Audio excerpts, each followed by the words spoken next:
Në ditën ndërkombëtare të personave me aftësi të kufizuar, shoqata Autizmi ngriti shqetësimin për mungesën e shërbimeve dhe mbështetjes që kjo kategori përballet çdo ditë. Drejtoresha ekzekutive Eglantina Bajrami tha se personat me autizëm dhe familjet e tyre vijojnë të hasin pengesa të mëdha, që nga aksesueshmëria deri te trajtimet bazë që duhen garantuar nga shteti.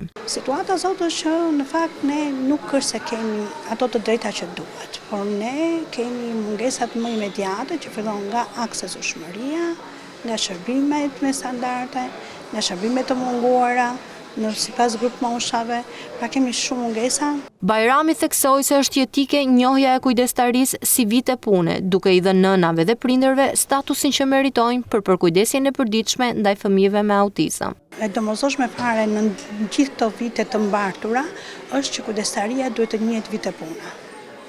Gjë e cila u shkoi deri në parlament dhe pastaj nuk u miratua. Kërkoi gjithashtu rritjen e fondit të mbështetjes për moshat pas 18 vjeç, pasi siç u shpreh ajo, kjo kategori shpesh mbetet e harruar.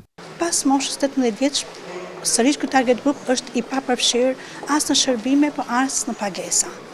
Gjë që për të cilën ne kërkojmë që të përfaqësohen dhe të trajtohen të gjithë në mënyrë të barabartë.